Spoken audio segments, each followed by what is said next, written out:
यदि आपने भी अपने घर पर किसी गार्डन या फिर पॉट में या फिर आपने अपनी क्यारी वगैरह में मिर्ची के पौधे लगा रखे हैं, लेकिन आपके मिर्ची के पौधे पर या तो फल फूल नहीं आता है या फिर जो छोटे छोटे फल फूल आते हैं वह काले पड़ करके झड़ जाते हैं, या फिर आपके मिर्ची के पौधे पर जो है फल फूल ही नहीं बनता है, तो दोस्तों इस वीडियो में मैं आपको कुछ ऐसी केयर टिप्स एंड फर्टिलाइजरों के बारे में बताऊंगा जिसे अगर आप अपनी मिर्ची के पौधे पर यूज करते हैं तो आपके मिर्ची के पौधे पर काफ़ी ढेर सारी मिर्चियां आना शुरू हो जाएंगी और साथ ही साथ लीफ कलर वायरस यानी कि मरोड़िया रोग भी जड़ से ख़त्म हो जाएगा। तो चलिए दोस्तों वीडियो को शुरू करते हैं। तो जैसा कि दोस्तों आप सामने देख सकते हैं, हमारा जो मिर्ची का पौधा है वह चारों तरफ से इसी प्रकार से मिर्चियों से लदा हुआ है। तो दोस्तों चलिए अब बात करते हैं केयर के बारे में कि केयर आपको किस प्रकार से करनी है जिससे मिर्ची का पौधा काफ़ी ढेर सारी मिर्चियाँ देता रहे। तो दोस्तों मिर्ची का पौधा हो या फिर कौन सा भी पौधा हो, उसकी आपको नराई गुड़ाई का विशेष करके ध्यान रखना है। यदि आप अच्छी तरीके से पौधे की नराई गुड़ाई का ध्यान रखते हैं, इससे होता क्या है कि जो पौधे की सॉइल होती है उसमें जो माइक्रो न्यूट्रिएंट्स पाए जाते हैं, अगर वह घास वगैरह बेकार में निकल आता है तो पौधे की सॉइल में से माइक्रो न्यूट्रिएंट्स को ग्रहण कर लेता है।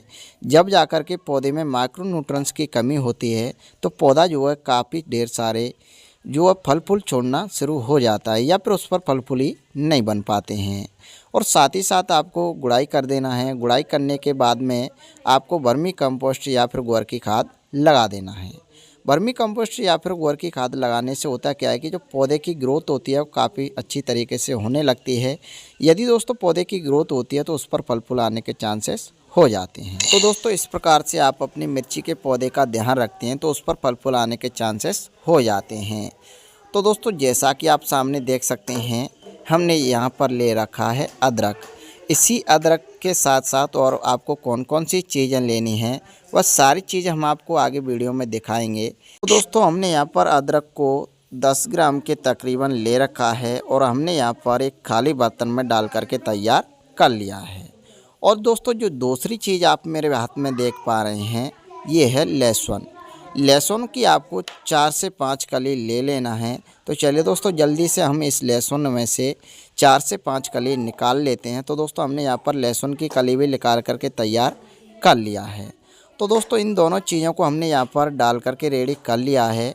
इन दोनों चीज़ों को या तो आप ग्राइंड कर सकते हैं या फिर आप इसे अच्छी तरीके से किसी चीज़ से मिक्स कर सकते हैं, यानी कि कूट करके या फिर मिक्सी वगैरह में डाल करके अच्छी तरीके से महीन कर सकते हैं। तो दोस्तों हमने यहाँ पर इन दोनों चीज़ों को अच्छी तरीके से कूट करके और इसमें पानी भी डाल करके तैयार कर दिया है। तो चलिए दोस्तों हम इसे अच्छी तरीके से छलनी की सहायता से इसे छान लेते हैं। तो दोस्तों हमने यहाँ पर एक छलनी ले रखी है। इस छलनी की सहायता से खाली बर्तन में इस बनाए हुए लिक्विड फर्टिलाइजर को हम छान लेते हैं। तो दोस्तों हमने यहाँ पर इस छलनी की सहायता से इस बनाए हुए लिक्विड फर्टिलाइजर को छान करके तैयार कर लिया है। तो चलिए दोस्तों जल्दी से हम इस लिक्विड फर्टिलाइजर में पानी भी ऐड कर लेते हैं। तो दोस्तों हमने यहाँ पर इस बनाए हुए लिक्विड फर्टिलाइजर में पानी भी ऐड करके तैयार कर लिया है, जिससे दोस्तों अच्छी तरीके से पौधे पर स्प्रे हो जाएगी और साथ ही साथ पौधे की गुड़ाई करके उसमें अच्छी तरीके से रूट्सों में नमी हो जाएगी। तो दोस्तों चलिए हम इसे अच्छी तरीके से स्प्रे बोतल में भर लेते हैं। तो दोस्तों हमने यहाँ पर इसे स्प्रे बोतल में भर करके तैयार कर लिया है। तो दोस्तों इसे स्प्रे बोतल से आपको स्प्रे कर देना है, यानी कि पौधे को चारों तरफ से नहला देना है और पौधे पर स्प्रे होने के बाद में जितना आपका लिक्विड फर्टिलाइजर बचता है उसे आपको पौधे की रूट्सों में डाल लेना है। तो दोस्तों आप इतना काम कर लेंगे तो आपका मिर्ची का पौधा फलों और फूलों से भर जाएगा और आपको साथ ही साथ मरोड़िया रोग से भी छुटकारा मिल जाएगा। तो चलिए दोस्तों फिर मिलते हैं किसी नए वीडियो में, तब तक के लिए थैंक यू।